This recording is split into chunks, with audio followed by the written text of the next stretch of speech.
मंगलाचरण करेंगे। ओम नमः सिद्धेभ्यः जय श्री ओम नमः सिद्धेभ्यः जय श्री ओम नमः सिद्धेभ्यः। मंगलम भगवान वीरो मंगलम गौतम गणी मंगलम कुंद कुंदाद्यो जयंदर्भोस्तु मंगलम। सर्व मंगल मांगल्यम सर्व कल्याण कारकम प्रधानम सर्वधर्माणां जैनम जयतु शासनम। जैनम जयतु शासनम। जैनम जयतु शासनम। नमे समय साराय स्वानुभूत्या चकाशते चित्स्वभावाय भावाय सर्वभावांतरच्छिदे। कुंद कुंदाचार्य द्वारा रचित समय सार ग्रंथ की गाथा 50 से आगे की गाथाएं हम लोग पढ़ रहे हैं, जिसके माध्यम से आचार्य श्री ने आत्मा का जो भिन्नता है, अन्य सब पदार्थों से भिन्नता है, उसके बारे में बहुत स्पष्ट रूप से बताया। पहले तो मोटे मोटे जो पदार्थ हैं, जो उद्गल उद्गलों से जो निर्मित हैं, उन सब वस्तुओं से, उन भावों से अलग किया। जैसे रूप रस गंध स्पर्श आदि जो चार गुण पुद्गल के मुख्य रूप से होते हैं, उन सारे गुणों को बताया कि जीव में वो कहीं भी उनका किसी भी तरह से ना स्वामित्व है, ना उसमें उस तरह का कोई उसका इन्वॉल्वमेंट है।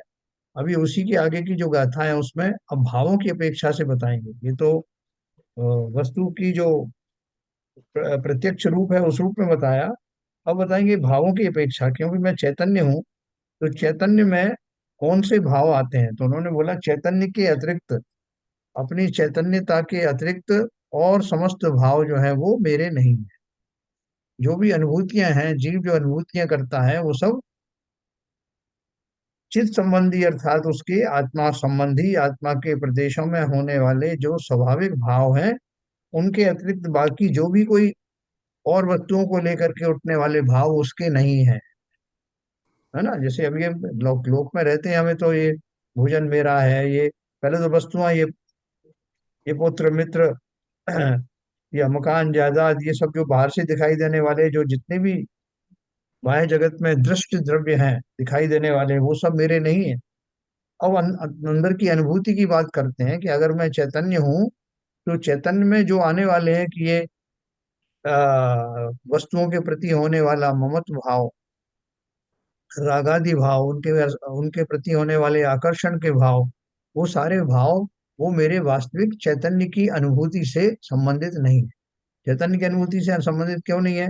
क्योंकि आत्मा के स्वभाव की दृष्टि से जब देखेंगे तो वो समस्त भाव पर भावों के अपेक्षा से, निज के भाव होने से उन सब से भिन्न है। उस बात पर उन्होंने जोर दिया कि जो भी अनुभूतियां मुझे होती संसारी अवस्था में होती हैं, मिथ्या दृष्टि की भूमिका में होती हैं, जो उन वस्तुओं के प्रति मैं चिंतन करता हूँ या उनको अपना या पराया सोचता हूँ। लेकिन जो अल्टीमेट दशा मुझे प्राप्त होने वाली है, सिद्धों वाली, अनंतों वाली, जहाँ वो आत्मा अपने स्वाभाविक रूप में होता है और उसके समस्त भाव अपनी चैतन्य शक्ति में ही निमग्न होते हैं, अपने ही बारे में चिंतन में मग्न होते हैं। बाह्य वस्तुओं को सोचने की ना तो उसकी आदत है और ना ही वो उसमें आनंद को प्राप्त करता है। तो देखिए कैसे हमारा जो वास्तविक जो, अभी उन बोलते हैं साहब, बहुत सारे लोग बोलते हैं मेरा मन बहुत भागता है साहब, मैं जाप में बैठता हूँ तो मेरा मन नहीं लगता, कहीं कहीं और चीज दिखाई देती है और बातें अनुभव में आती हैं।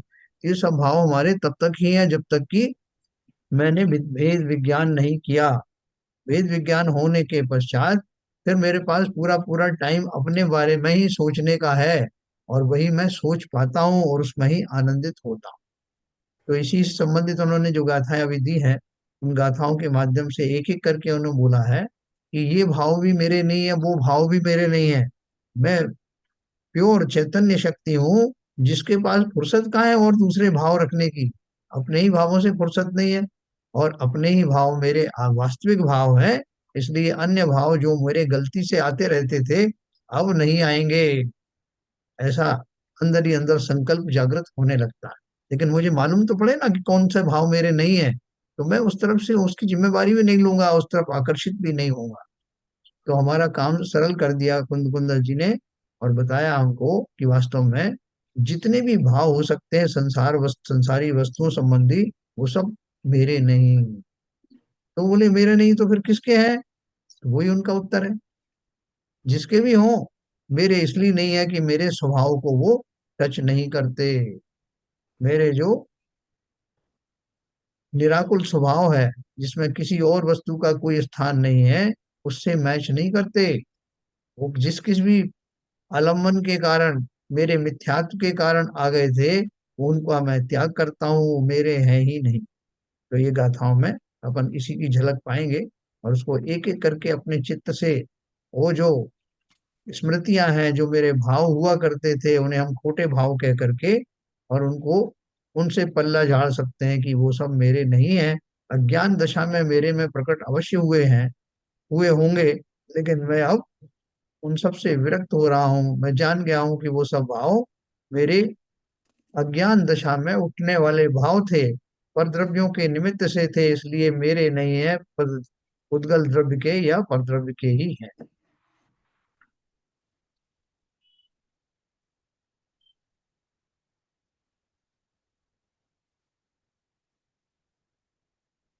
तो देखिए, कल अपन ने जो पढ़ा था उससे आगे का ये टीका हमारी चल रही थी। ये हमारे गाथा नंबर, ये 50, 51, 52, 53, 54, 55, ये पांच हमने गाथाएं एक साथ पढ़ी थी, सब वो कनेक्टेड थी। उनकी जो टीका थी वो हम पढ़ रहे हैं। टीका में जो हमने पढ़ा, ये चतुर्थम संस्थान वगैरह के बारे में हम पढ़ चुके हैं। जो वज्र वृषभ नाराज, वज्र नाराज, नाराज अर्ध नाराज, कीलिका अथवा असम प्राप्ति स्फटिका संगनन है, वह सर्व ही जीव का नहीं है, क्योंकि वह उद्गल द्रव्य के परिणाममय होने से अपनी अनुभूति से भिन्न है ना। अपन तो उसकी बड़ी तारीफ करते हैं कि साहब जो है वो वज्र वृषभ नाराज संगनन, प्रथम संगनन जो है वो होना आवश्यक है। किसके लिए आवश्यक है? बोले जो भी मोक्ष जाता है उनको, या जो श्रेणी आरोहण करता है उन सबको प्रथम संगनन होता है। यानी वज्र की जो हड्डियां, वज्र की कीलें, वज्र के बंधन नसें वगैरह, वो सब वज्र में होती ही साहब। तो आप मुझे दिलवा दो तो मुझे भी मोक्ष हो जाएगा, है ना। तो ये हमारी ऐसी भ्रांति ना रहे, इसलिए आचार्य श्री ने बहुत क्लियर कट बोला है कि ये सब प्राप्त करना, ये तो निमित्त निमित्तिक होता है। जिस क्षण जीव, जो मोक्षगामी जीव होते हैं, उनकी पूरी आंतरिक तैयारी होती है, तब बाह्य रूप से उस तरह की तपस्चरण आदि करने की योग्यता भी उनके शरीर में पाई जाती है।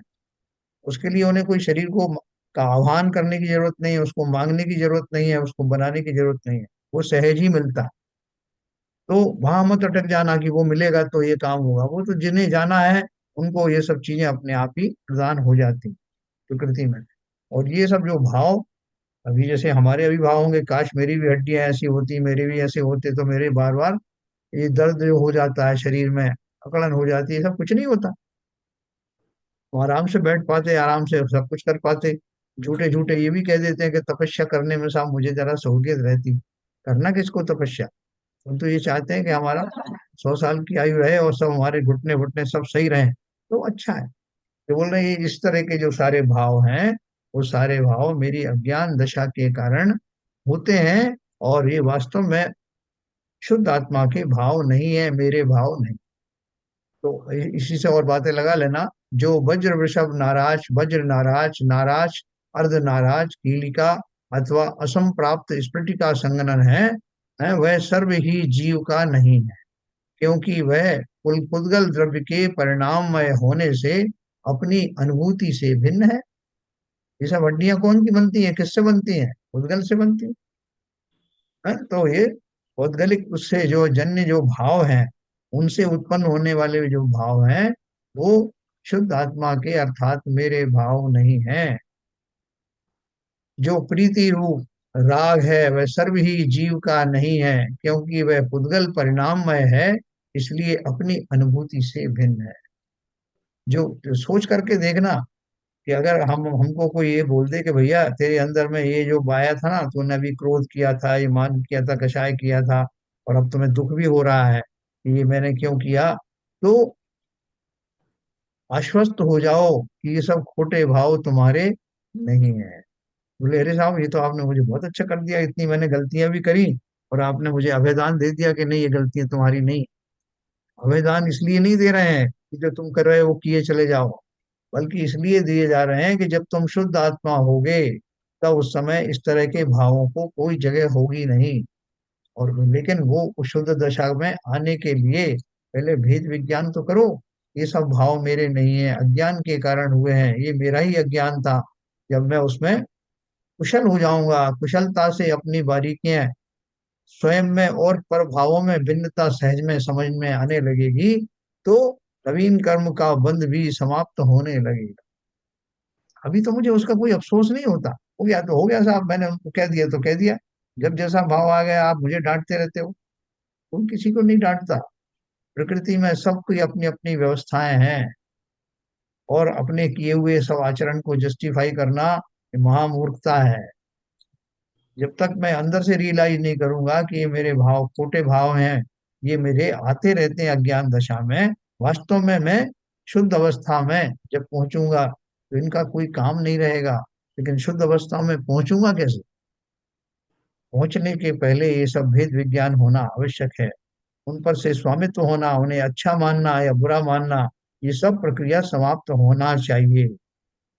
इसलिए कहा जो प्रीति रूप राग है वह सर्व ही जीव का नहीं है, क्योंकि वह पुद्गल परिणाममय है, इसलिए अपनी अनुभूति से भिन्न है।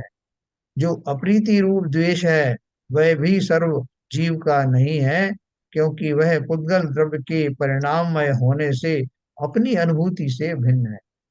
हाँ? कोई आदमी जो है अपने संगीत में बैठा हुआ था, उसको संगीत का ध्यान अच्छा रस आ रहा था, संगीत सुन रहा है, और इस बीच में किसी ने आके बोला उसको कि भाई साहब वो साबुन कहाँ रखा, वो तेल कहाँ रखा?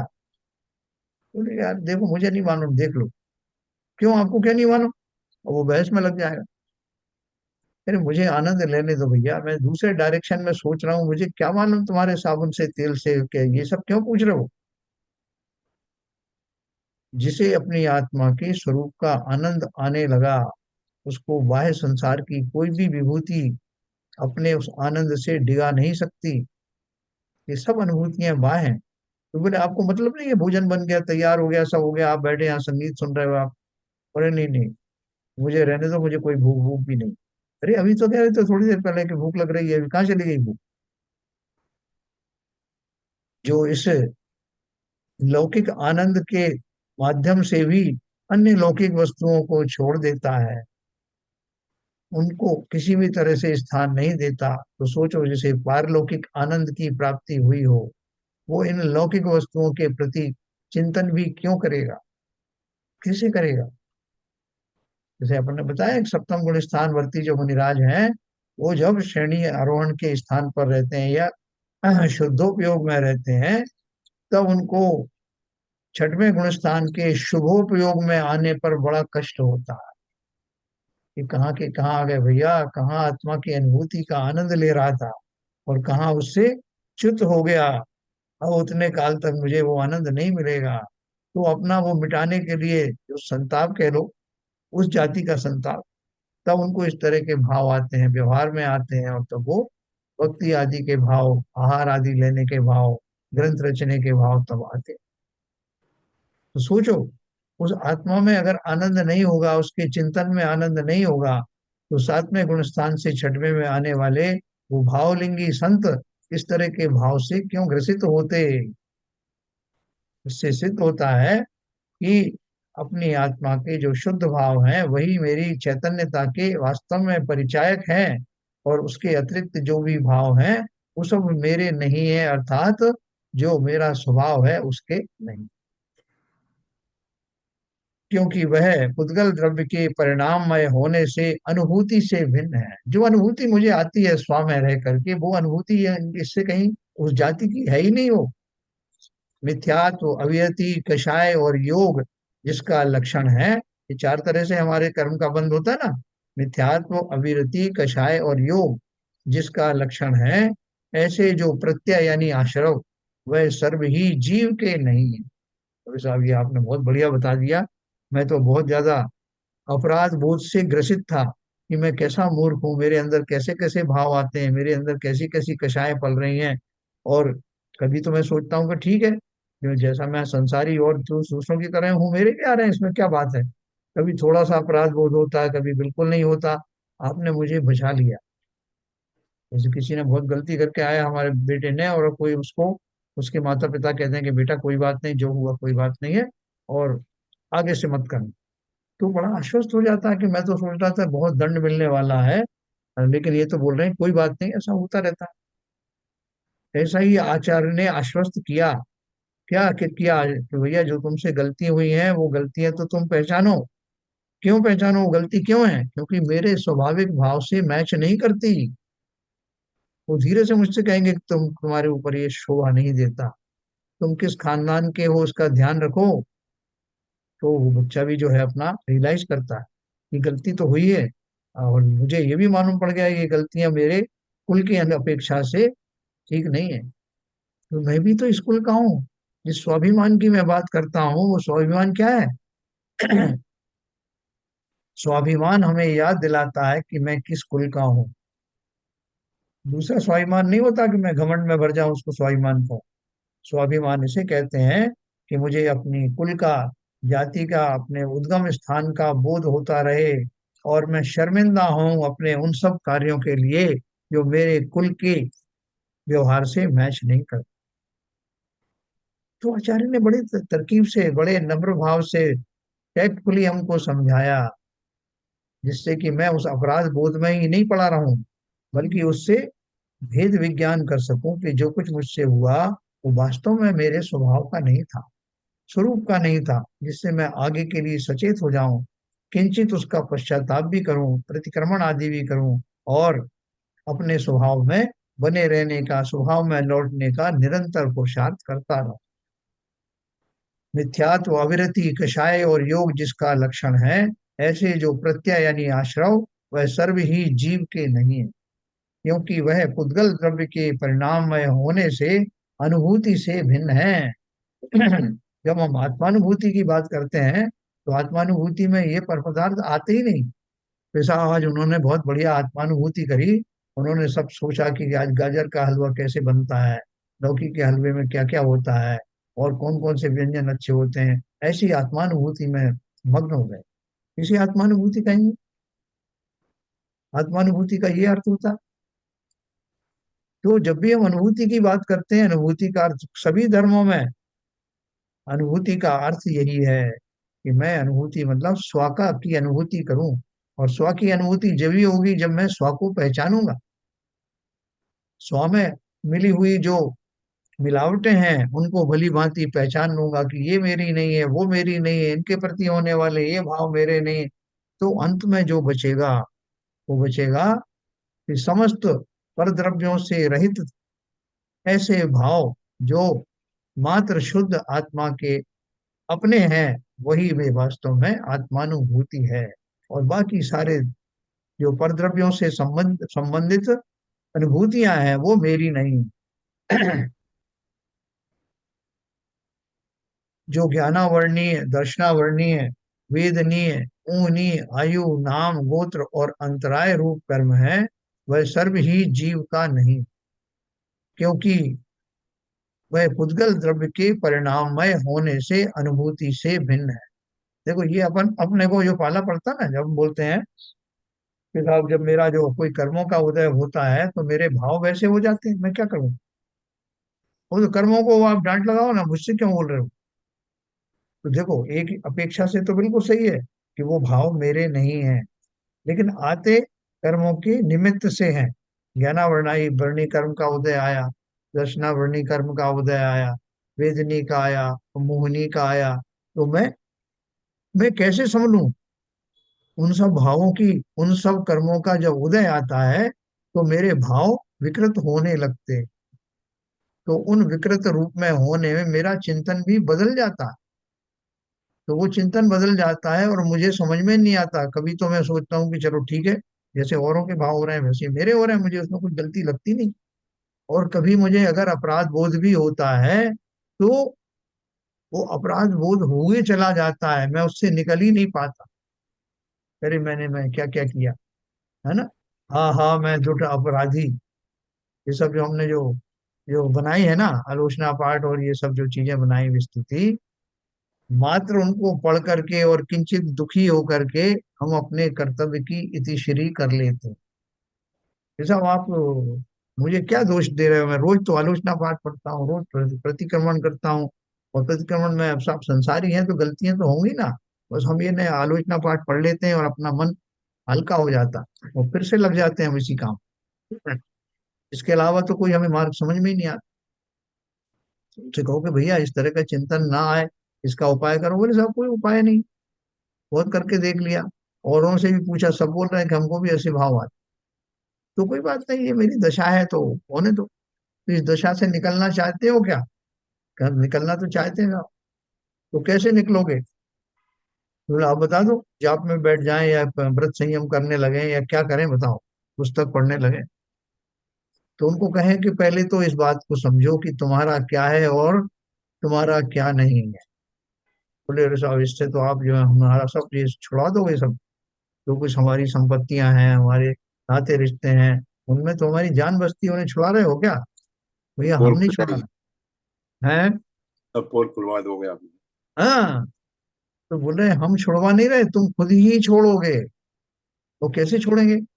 जब उनकी यथार्थता से आपका, वास्तविकता से परिचय होगा कि तुम्हारा वास्तव में क्या है, और तुम उसको छोड़ करके अन्य वस्तुओं में जो सुखी होने का भ्रम पाले हुए हो, वो भ्रम छोड़ना होगा।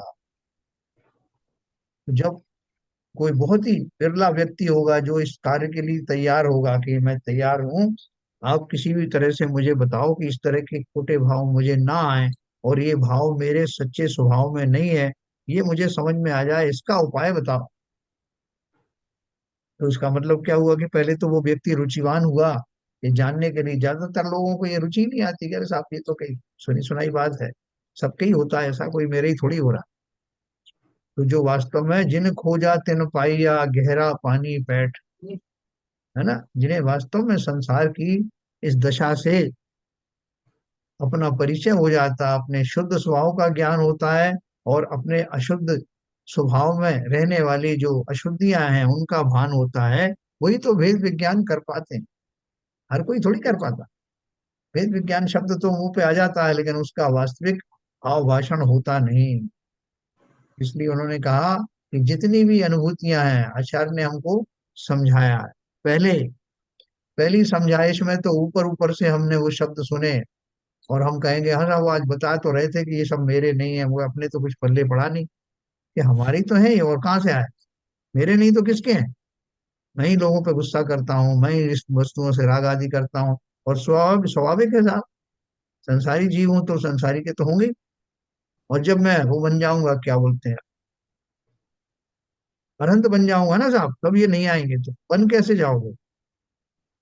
आप बोल रहे हो इन सबको स्वाभाविक मान रहे हो, और ये सब होते ही है, इनमें किसी तरह का आपको परेशानी नहीं है, अपने आप को कोई किसी तरह का अपराध बोध भी नहीं है, और उसको आप स्वीकार कर रहे हो कि ऐसे ही होता है। तो कब बनोगे? कैसे बन जाओगे? जो अरहंत जिसकी आप तारीफ कर रहे हो कि वहां पहुंचेंगे तब तब देखेंगे साहब, पहुंचोगे ही कैसे? तो यहाँ वही बताया कि आपको ये जो अनुभूतियां हैं वो मेरी नहीं है, उन पर से अपनी ओनरशिप खत्म करो। मेरी समस्त अनुभूतियां वास्तव में वही चैतन्य स्वरूप कहलाएंगी, जो चैतन्य से टकरा कर चैतन्य में वापस आती हैं। जो गूंज है वो गूंज मेरी ही हो,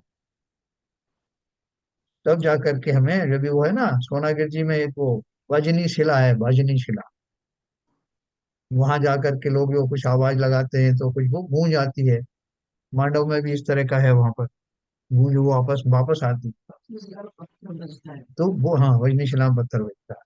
तो वो जो आवाज गूंज करके वापस आती है और कानों से टकराती है, तो मैं बहुत प्रसन्न होता हूँ।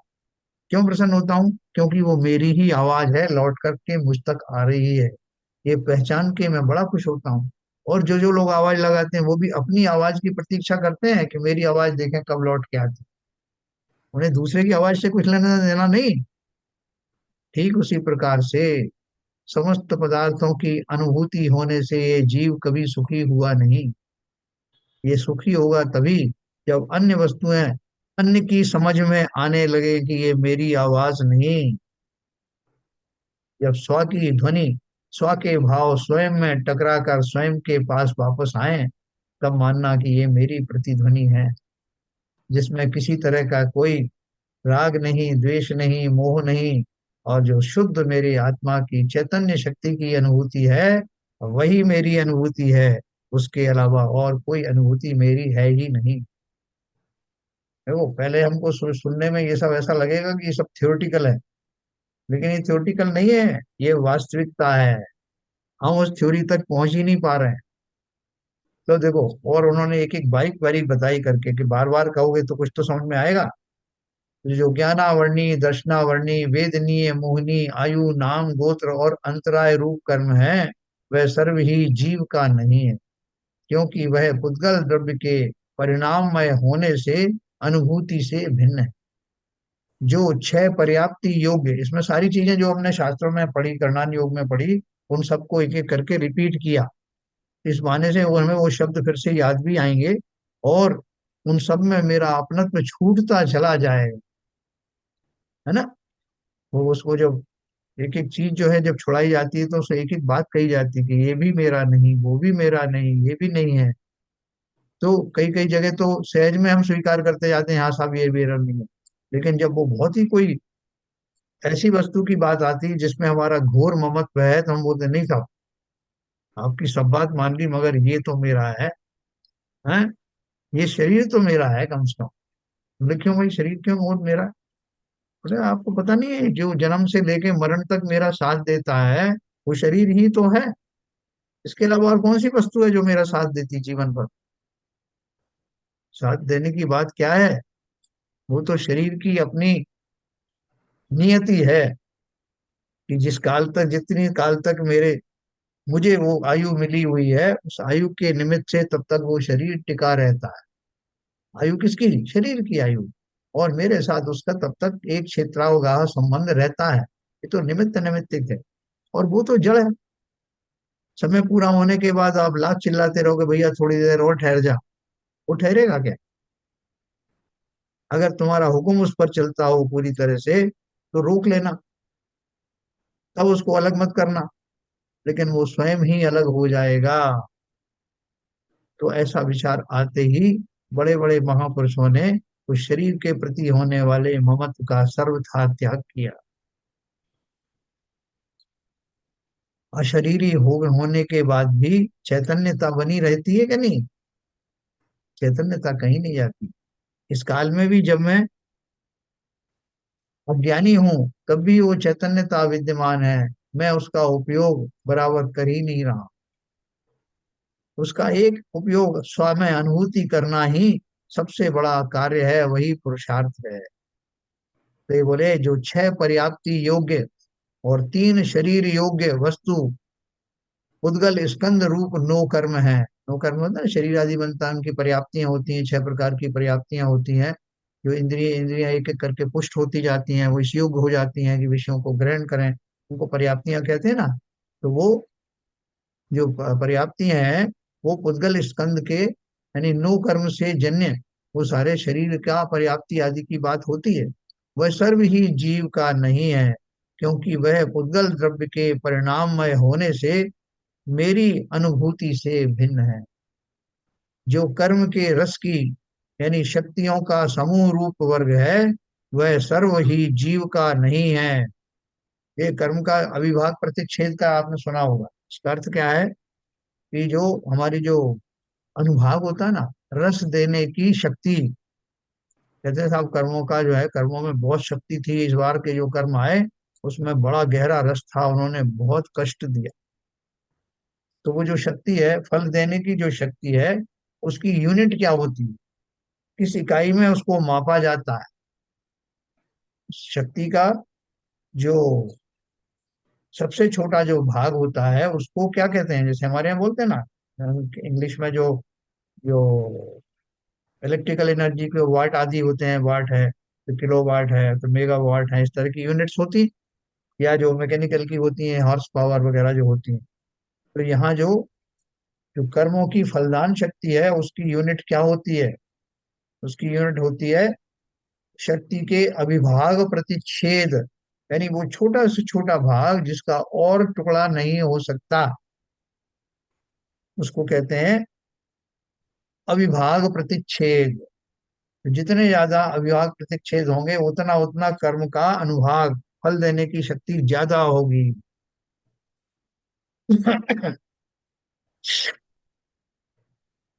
तो यहाँ क्या बोल रहे हैं?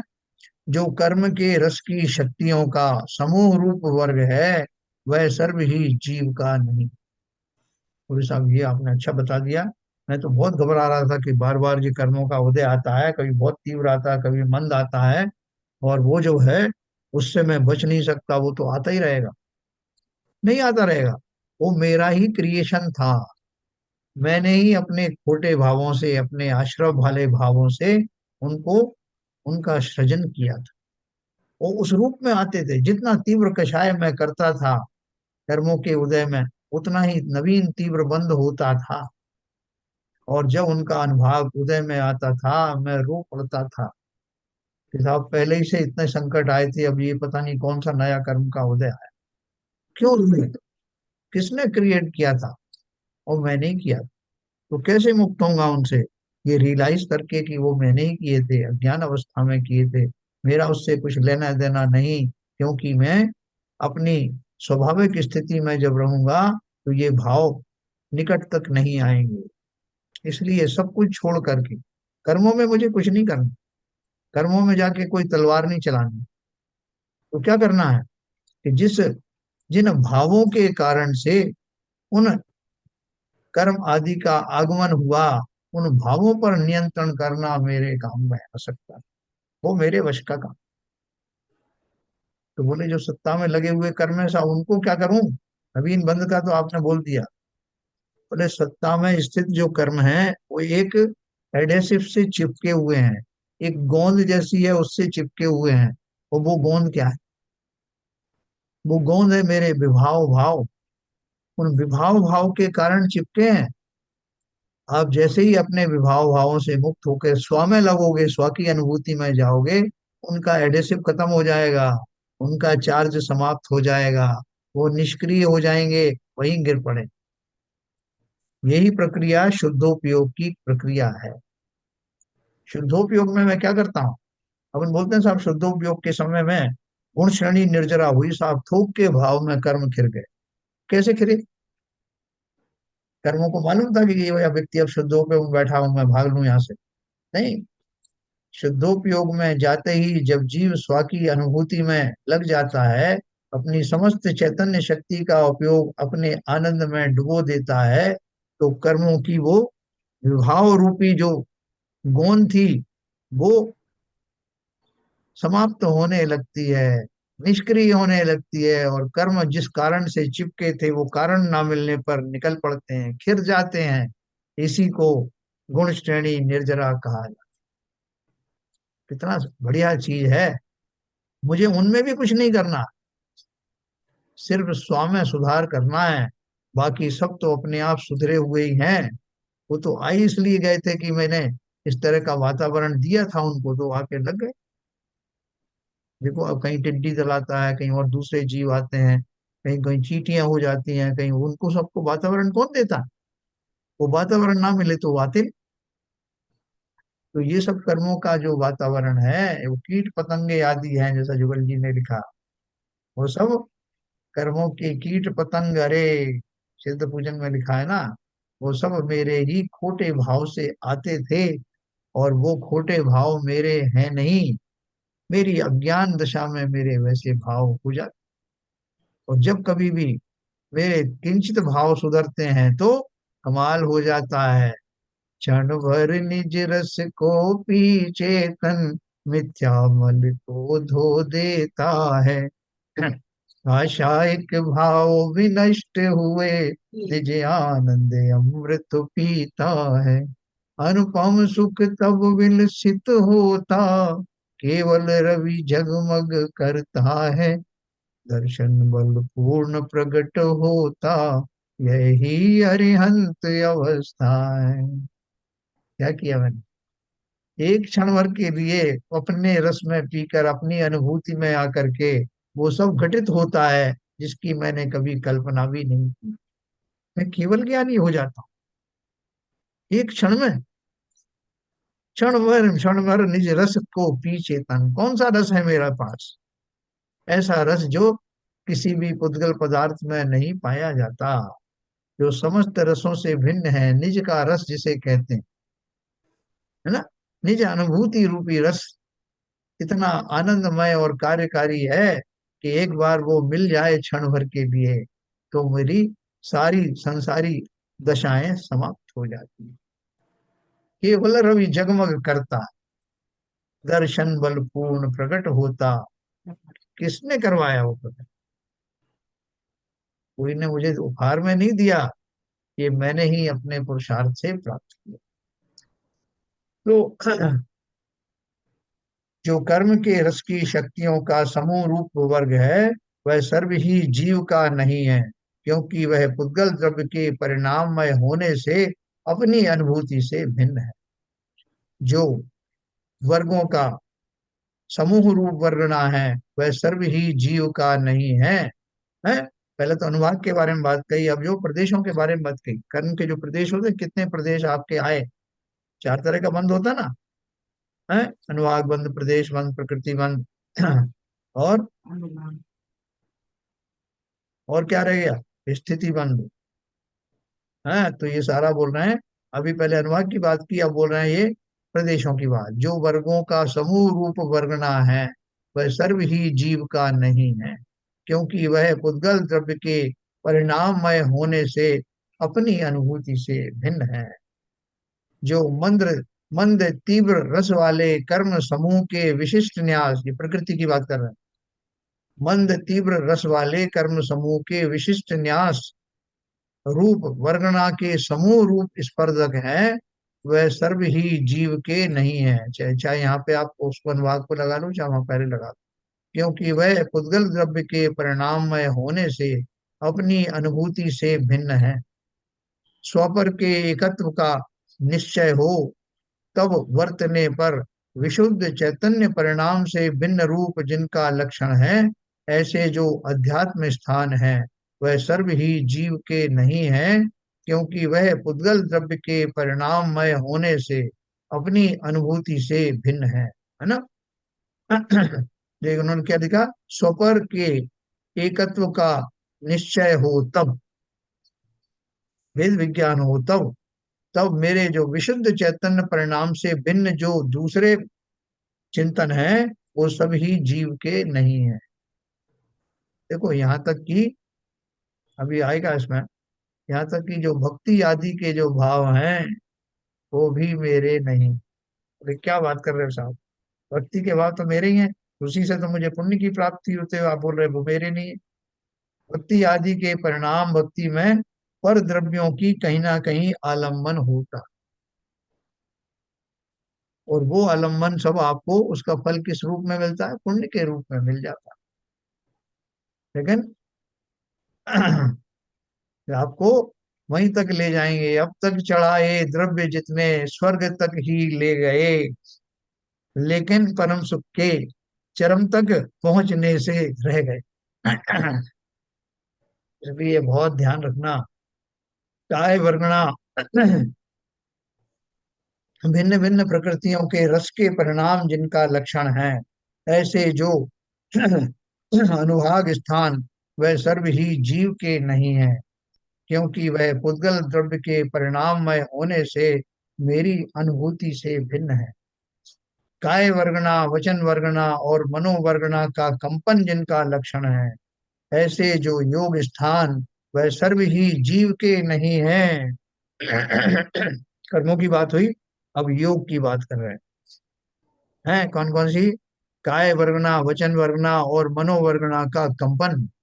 किससे होता है कंपन? मनोयोग, वचन योग, काय योग। ये जो मेरे आत्मा के प्रदेशों में जो कंपायमान होता है, जो संवेदनता होती है, वो सब मेरे नहीं है। अरे आपने ये तो गजब कर दिया। योग तो मेरे वहां तक चलते हैं, 13वें गुण स्थान तक भी योग चलते हैं, और आपने बोल दिया कि वो मेरे नहीं है। मैं तो उनके साथ में ही जो अनंत बन जाता हूँ। आप बोलते वो भी मेरे नहीं। भैया उसके बाद ही तो अयोगी बनना पड़ता है। 14वां गुण स्थान आता है अयोगी केवली का गुण स्थान, जिसमें इस तरह के आत्मा के प्रकंपन भी रुक जाते हैं। वो प्रकंपन तो एक मुझे इसलिए दिया गया था कि वो जो संसारी दशा में वो कर्म आते हैं ना, तो उनके लिए कुछ वैक्यूम बनाना पड़ेगा ना। वो वैक्यूम के माध्यम से वो कर्म चले आते हैं खिंचे हुए। उन्हीं को योग कहते हैं। आत्मा के प्रदेशों का कंपायमान साथ साथ रहता है, वो निमित्त बनता है कर्मों के आश्रम में। मेरे भाव और योग आदि उन सब का कॉम्बिनेशन के द्वारा कर्मों का आना होता है। ये टेक्नोलॉजी है। लेकिन जब मैं जान जाता हूँ कि वो सब योग आदि भी मुझे संसारी दशा में बने रहने के लिए मिले थे। अब जब प्रकृति ने देखा कि ये व्यक्ति तो अब संसार से ऊब गया है, संसार में रहना ही नहीं चाहता। बहुत देर तक प्रकृति ने अध्ययन किया मेरा, या करेगी, कि ये व्यक्ति वास्तव में सुधरना चाहता है क्या। सुधरना चाहता है तो इसके भाव कैसे हो रहे हैं, इसके कर्मों में निर्जराएं हो रही कि नहीं हो रही, ये कहाँ तक पहुंचाया सत्ता से, कर्मों की रिक्तता लगातार हो रही है नहीं हो रही। अब आश्वस्त हो जाएगी प्रकृति, तब बोलेगी कि ठीक है, जो अंतिम आश्रम का जो प्रत्यय था योग रूपी, वो भी अब समाप्त करने की इजाजत दी जाती है। करो तपस्या, करो चौथा शुक्ल ध्यान, तीसरा शुक्ल तीसरा शुक्ल ध्यान, और बन जाओ अयोगी केवली। ये सब व्यवस्थाएं दी हैं, किनके लिए दी हैं? जो आगे बढ़ रहे हैं। आगे बढ़ो, हम तुम्हारे साथ हैं। प्रकृति की बार बार आवाज आती है। हमने नेगेटिव रूप में तो उसका बहुत सहारा लिया, लेकिन वही प्रकृति जब मेरी मदद के लिए उठती है, कब उठती है? जब मैं स्वयं अपना पुरुषार्थ करता हूँ, तभी लोग साथ देते हैं संसार में भी। जो आगे बढ़ने वाले होते हैं उनकी स्वयं की क्षमता होती है, तभी लोगों का साथ मिलता है। इसी प्रकार से जिन जीवों को वेद विज्ञान करने की तीव्र अभिलाषा है, जो संसार से ऊब चुके हैं, संसार को अपना भवलोक नहीं मानते, उन सब की प्रकृति बहुत मदद भी करती है, और उन्हें योगी से अयोगी बना देती है। मैं भी एक दिन अयोगी बनूं। योगी तो बहुत बने, है ना। तरह तरह के योग मैंने किए। कौन से योग? संबंधों के योग, वस्तुओं के योग, शरीरों के योग। लेकिन मैं अब अयोगी बनकर दिखाऊंगा, क्योंकि इन सब योग में तो जुड़ना है। योग का अर्थ जुड़ना होता है, मुझे जुड़ना किसी से नहीं। मैं तो ऐसा महायोगी बनूंगा जिसे अंत तोक्तवा अयोगी कहा जाए। तो ये सब अनुभूतियां, मेरी जो अनुभूतियां, उनको पहचानना, और बाकी वस्तुओं के प्रति होने वाला आसक्ति रूप जो चिंतन है या मेरी अनुभूति है, वो सब मुझसे भिन्न है। ऐसा पक्का ध्यान रखना। बार बार जब भी कोई ऐसे भाव भी आए खोटे भाव, अरे मैं क्या चिंतन में लग गया, मेरी अनुभूति के लिए तो, मुझे जो अनुभूति मिली है वो दूसरे आनंद की प्राप्ति के लिए मिली है। मैं कहाँ इन खोटे पदार्थों में लगा रहा हूँ उसको। ऐसा भाव करना। मैं किस किस से उलझ रहा हूँ, किसके चक्कर में पड़ रहा हूँ, इसको डांट रहा हूँ, उसको डपट रहा हूँ। संसार शरीर, संसार में मेरा कुछ है ही नहीं, तो किससे डांटो डपटूं, किसके लिए करूं? अपनी अनुभूति का भरपूर उपयोग करना, समस्त वस्तुओं को लिस्ट से बाहर कर देना, चेक लिस्ट से, ये मेरी नहीं, वो मेरी नहीं, वो भी मेरी नहीं, जो बचेगा अंत में वही मेरी है। भिन्न भिन्न प्रकृतियों के परिणाम जिनका लक्षण है, ऐसे जो बंद स्थान वह सर्व ही जीव के नहीं है, क्योंकि वह पुद्गल द्रव्य के परिणाममय होने से मेरी अनुभूति से भिन्न है। अपने फल उत्पन्न करने में समर्थ कर्म अवस्था जिनका लक्षण है, ऐसे जो उदय स्थान वह सर्व ही जीव के नहीं है। हैं? जितने भी कर्मों का उदय होता है ना, रोने लगते हैं अपन, भाई साहब मेरा पता नहीं कौन सा कर्म का उदय था। अरे क्यों रोते हो? कर्म आए हैं, उदय होके चले जाएंगे, उनकी वो अपनी अवस्था है, उनका अपना एक प्रणाली है, उसमें होके मेरा क्या बिगड़ा। बोले अरे आप तो इतने हल्के से कह रहे हो, मेरा ही तो बिगड़ रहा है सब। देखो मेरे परिवार में मेरे कैसा दुखों का पहाड़ टूट पड़ा। मेरे बच्चे मेरे खिलाफ खड़े हो गए, मेरी पत्नी मुझसे लड़ने लग गई, और मेरा धन दौलत चला गया, और आप बोल रहे हैं कि मेरा क्या बिगड़ा। इन सब में मैं था कहाँ? इन सब में मैंने अपनी कल्पना कर रखी थी कि ये मेरे है, और कल्पनाएं सच सच थोड़ी होती हैं। ये सब मैंने अपने अज्ञानवश उनमें अपने संबंध मान लिए थे। है ना, अपन ने पंडित टोडरमल जी को पढ़ा था ना, वो मोक्ष मार्ग प्रकाश है, तो क्या उन्होंने उदाहरण दिया था कि जैसे एक पेड़ के ऊपर में बहुत सारे पंछी शाम को आकर इकट्ठे हो जाते, और दूसरे ग्रंथों में भी दिया है, और सवेरे सब अपने अपने स्थान को चले जाते। ना तो पेड़ ने उनको आमंत्रित किया, ना ही उन पक्षी सोच के आए थे कि इस पेड़ पर बैठेंगे। सहज में ही जहां उनका समय हो गया वहीं उनका रेन बसेरा हो गया। तो वो पेड़ उनको रोकना चाहे, पहले तो बड़ा खुश हुआ कि यार इतने सारे जीव मेरे ऊपर आश्रय ले रहे हैं, और मैंने इनको बुलाया है, अब ये मेरे ही हैं। लेकिन सुबह उसका भ्रम टूट जाता है जब वो अपने अपने स्थान पर उड़ जाते। है ना, और भी बहुत सारे इस तरह के उदाहरण है। तो ये सब मेरा भूल के कारण, मेरी खोटी मान्यता और ममत्व के कारण ही ये सुख या दुख कहने वाले ये सब मेरे जीवन में आते हैं। अगर मैं पहले ही समझ लेता कि ये सब मेरे नहीं है, तो मैं क्यों दुखी होता। परिवार में किसी का जन्म होता है तो हम वो कितनी खुशियां मनाते हैं, भाई साहब आज पार्टी है, क्या हो गया, आज हमारे यहाँ एक नन्हा मेहमान आया, या मेरा जन्मदिन।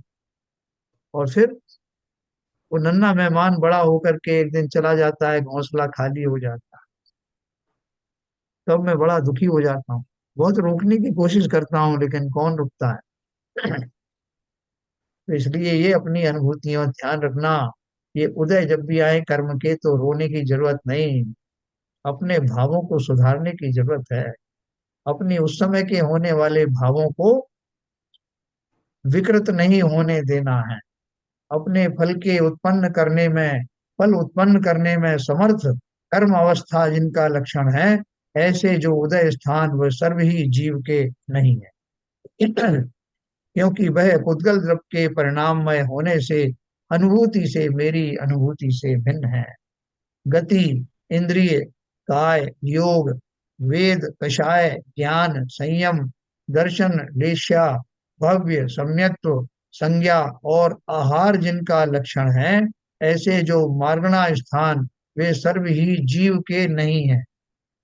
क्योंकि वह पुद्गल द्रव्य के परिणाममय होने से मेरी अनुभूति से भिन्न है। इसमें कुछ अच्छी तो दिए हैं, जैसे कि आपने संयम दिया है, आपने ज्ञान दिया है, दर्शन दिया है, भव्य दिया है, तो ये सब तो मेरे है ना। आपने इनको भी पुद्गल के खाते में डाल दिया। ये पुद्गल के खाते में कैसे चले गए, आप लोग बताइए जरा। ये सबको पुद्गल के खाते में क्यों डाल दिया? बोलो भाई, सी विजन साहब। देखिए, ये स्वभाव के विपरीत है। अगर सच्चा स्वभाव होगा उसमें ये सब चीजें नहीं होंगी। हालांकि ये सब चीज आलम्बन है उसको सच्चे स्वभाव में आने के लिए। तो जब तक आलम्बन है तब तक तो आलम्बन लेना है, उसके बाद तो सब छोड़ना ही है। इसलिए वो जीव के नहीं है, जो मैं समझता हूँ। बोलो भाई, ललित जी बताओ। मुझे लगता है जो हमने इसमें आवरण लगाया है, जो हम इसके विभाव में चले गए, जो आवरण है वो इसके विपरीत है। अदरवाइज सम्यक दर्शन, सम्यक ज्ञान, सम्यक चारित्र तो रत्नत्रय है। हम्म। तो जो विभाव में चले गए, जिससे पे इस गुणों का आवरण पड़ गया इस वाले ज्ञान पे, वो हम्म। विपरीत है। साहब दोनों ने आपने कोशिश की बिल्कुल, कि कर्मों से उनका जो कनेक्शन है वो जी हटने का नाम, जैसे मेरी मिथ्या दशा के हटने का ही तो सम्यक कहते हैं। जी जी। जो कर्म से निरपेक्ष जो दशाएं हैं, उनमें कर्म का कुछ जुड़ाव है ना। हाँ लेकिन मेरी जो शुद्ध दशा है, जो मेरी आत्मा का जो स्वभाव रूपी लक्षण है, उसमें तो मिथ्या तो था ही नहीं। हाँ, जी। जो मिथ्यात्व की वजह से ही आवरण लगे, जो कि पुद्गल के परिणाममय है, हाँ, इसलिए वो इससे भिन्न है। जैसे किसी ने बहुत सारे लेप लगा करके घूम रहा है, और बाद में हम्म उसको जो है वो, मतलब लेप लगाया उसने, उसके पहले लेप नहीं थे उसके ऊपर, और वो लेप हम्म लगाए और वो छोड़ दे उसको, तो वो क्या कहेगा लेप को छोड़ते समय कि भैया ये लेप मेरे थे ही नहीं। मैंने हाँ जबरदस्ती लगा लिए थे। जी। उसी प्रकार से ये कर्मों की जितनी अवस्थाएं हैं, आत्मा संयम थोड़ी करता है। आत्मा ने व्रत नियम ले लिया कि इतना खाना खाऊंगा इतना नहीं खाऊंगा। आत्मा नहीं। की तो शुद्ध अवस्था में ये सब थे ही नहीं। हम्म। मैंने अपनी अशुद्ध अवस्था को छुड़ाने के लिए जो मेरे खोटे भाव पहले आ गए थे उनका त्याग किया, और मैं अपनी अवस्था में, स्वाभाविक अवस्था में प्राप्त हो गया। अपने आप आ गया। हाँ, ठीक है ना? इस थोड़े मर्म को समझना एक बहुत अच्छी बात है। इसमें अपने कंफ्यूजन हो सकता है कि साहब ये अच्छी अच्छी बातें भी लिख दी कि मेरी नहीं है। हम अपने जीव के जो परम पारमाणिक भाव होते हैं, जिसमें भव्यत्व है, जीवत्व है, वो सब मेरे ओरिजिनल भाव, जिनको कर्म के से निरपेक्ष भाव से देखा जाता है, उनका कर्मों का कोई योगदान नहीं, वो मेरा चैतन्यता है तो है, मेरा स्वभाव है। कोई कर्मों ने थोड़ी चैतन्यता दी, ना उन्होंने उसका हरण किया। हाँ, एक आवरण जरूर था। तो इसलिए मेरी जो स्वाभाविक दशा है, जिनमें ये सब नियम संयम, व्रत धारण करना, सम्यक प्राप्त करना, ये सब जो है मेरी सांसारिक दशा से परे वाली दशा दिखाने के लिए बताया जाता है कि ये सब भाव मेरे नहीं, ओरिजिनली तो मैं वैसा ही हूँ। ये सब आलम, तभी अपन बोलते हैं ना कि शुरू में छठवें गुण स्थान तक प्रवृत्ति रूपी संयम होता है, और सप्तम गुण स्थान ऑनवर्ड्स निवृत्ति रूप पर संयम होता है कि ये कुछ मेरे हैं ही नहीं, किसका प्रवृत्ति नियम लूं। मतलब इंद्रियों का यूज, और हाँ, हमारी आत्मा है इंद्रियातीत, तो यस। इसलिए। मतलब अभी तो मैं सोचता हूँ कि मुझे व्रत धारण करने हैं, मुझे पंच महाव्रत लेना है, मुझे जीवों की दया करना है, ये सब करना है, ये सब तो प्रवृत्ति रूप संयम है। और निवृत्ति रूप क्या होता है कि बुद्धि रूप से जब मैं अपने स्वभाव का दर्शन करता हूँ, तो ये सारे भाव भी, मुझे क्या करना है, मुझे क्यों क्यों करना है, ये सारे कर्तृत्व भाव समाप्त हो जाते हैं। अपनी स्वाभाविक दशा दिखने लगती है। वो निवृत्ति रूप संयम होता। मैं हूं ही नहीं। मैं ये सब संयम लेके वही तो जाना चाहता हूँ कि मेरा ऐसा भाव आने लगे कि मेरा कुछ भी नहीं। तब वो मेरा अबुद्धि पूर्वक भी वैसा ही चिंतन होने लगता है। ये सब जो प्रवृत्ति बुद्धि पूर्वक मैं लेता हूँ, वो बुद्धियों की जरूरत ही नहीं, वो दशा प्राप्त होते ही। तो ललित जी कुछ कहना चाहेंगे आप? इसमें कुछ आपको समझ में आया?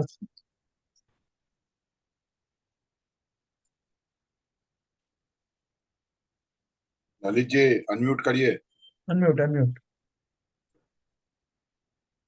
ललित जी को सुनाई नहीं।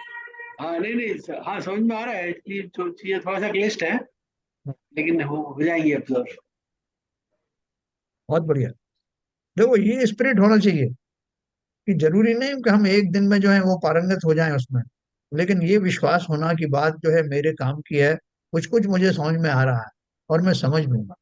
ये बहुत बड़ी उपलब्धि है। ऐसा साहस अंदर में प्रकट होना कि मैं कर लूंगा। है ना? बॉस हमको कोई काम देता है तो उस क्षण भले ही हमको ना बने आते, लेकिन अपने को कॉन्फिडेंस होता है, विश्वास होता है। उस विश्वास से मैं उसे भी आश्वस्त करता हूँ और स्वयं भी आश्वस्त होता हूँ कि मैं कर लूंगा। ये बहुत बड़ी बात है। तो इसलिए इसको जब हम गहराई से दो कारण से सोच पा रहे हैं कि एक तो इतने समर्थ आचार्य हमें मिले हैं, और जगत प्रसिद्ध ये समय सार नामी ग्रंथ के द्वारा उन्होंने जो कुछ कहा है, उसका एक एक शब्द अनुकरणीय है, हमें मार्ग पर स्थापित करने वाला है।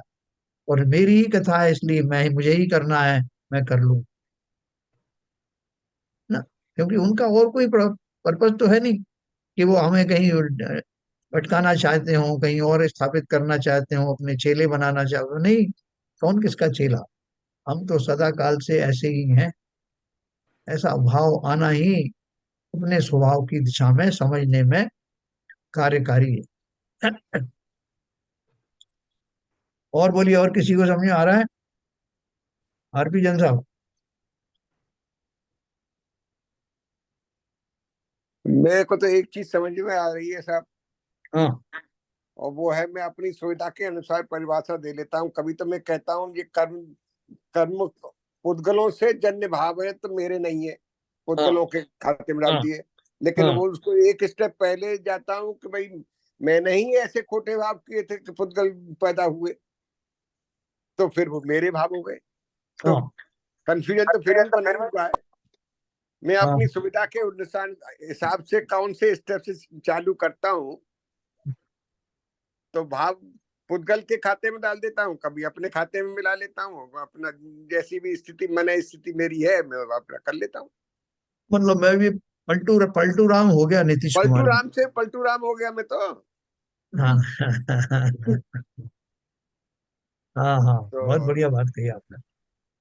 और कल अपन इसके ऊपर चिंतन करेंगे कि मैं मुझे ये पलटूपना ठीक लगता है या गलत लगता है, या इस तरह से कहना गलत है, तो कैसा कहा जाए, नहीं, कि आचार्यों ने ऐसा जैसे क्यों कहा। ग्रंथ में कहा है इन्होंने कि भाई ठीक पुद्गल जन्य भाव है तो मेरे नहीं है, बहुत अच्छा है। है सर, पुद्गल के हाँ हो गए। लेकिन वो एक स्टेप पीछे जाओ ना, पुद्गल कहाँ से पैदा हुए? मेरी भावों से पैदा हुए हैं वो, हाँ। तो फिर तो मेरे हुए, कारणों का कारण में बना।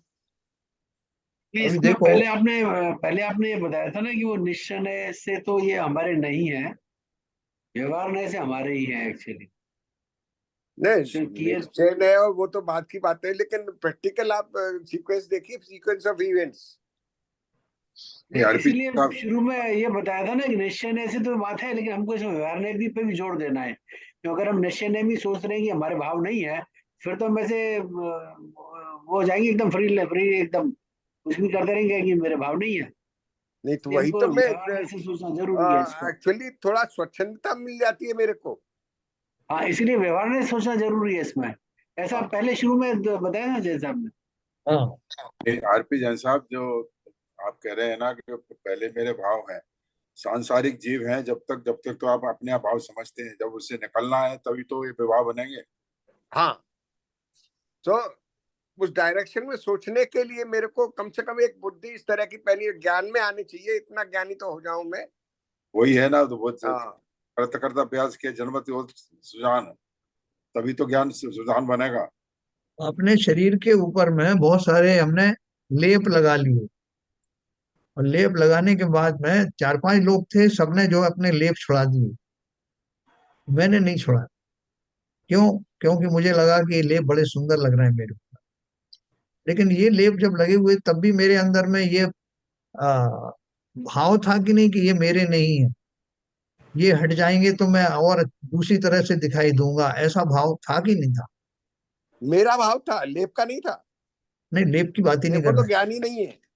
हैं, लेपों की बात थोड़ी कर रहे हैं, अभी आपकी तरफ से ही बात कर रहा हूँ।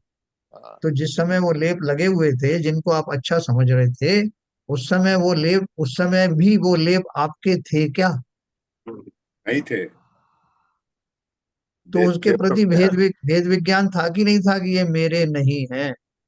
वेद विज्ञान था नहीं उस समय वेद विज्ञान होता तो फिर बात ही क्या थी। नहीं नहीं, वेद विज्ञान तब भी बना हुआ है कि हैं तो नहीं है मेरे, लेकिन मुझे अच्छे लग रहे वो मिथ्यात्व की वजह से, मोह की वजह से वो हैं।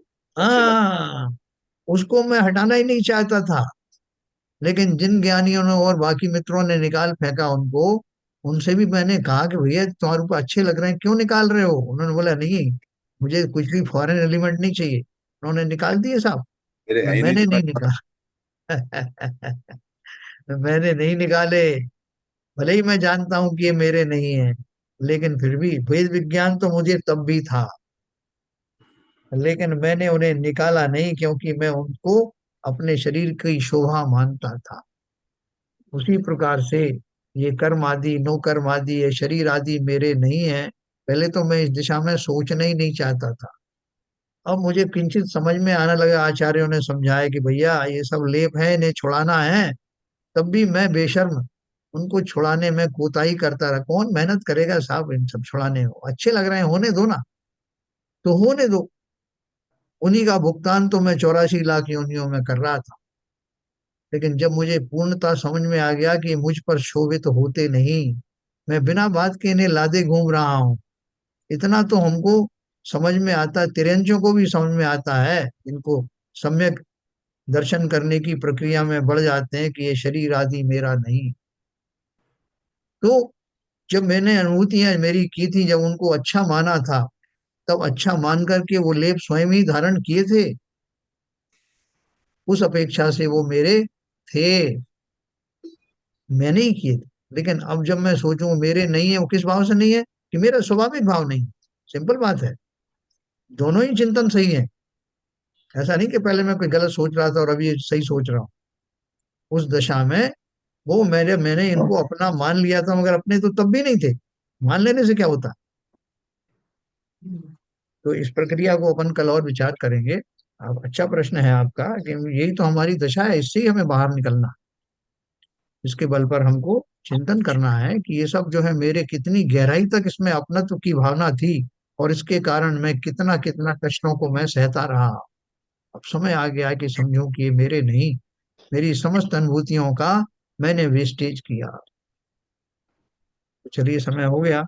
कल अपन इसके बारे में और चिंतन करेंगे, यही तो हमारा काम है इसमें, पूरे स्वाध्याय में। बिल्कुल। ठीक है सर। ललित जी, जिनवाणी स्तुति करें।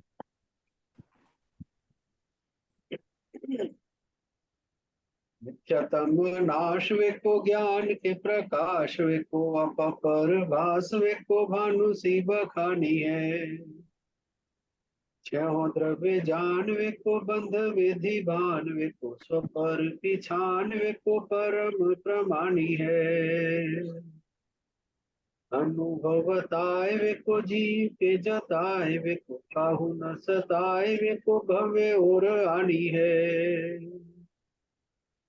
जहाँ तहाँ तार वेको पार के उतार वेको सुख विस्तार वेको यही जिनवाणी है। हे जिनवाणी भारती तो है जबूदन रहे, वो तेरी शरण गए सो पावे सुख चैन। या वाणी के ज्ञान से सूझे लोकालो, तो वाणी मस्तक धरो सदा देते हैं दो, सदा देते हैं दो। जिनवाणी जिनवाणी माता की बाकी जय।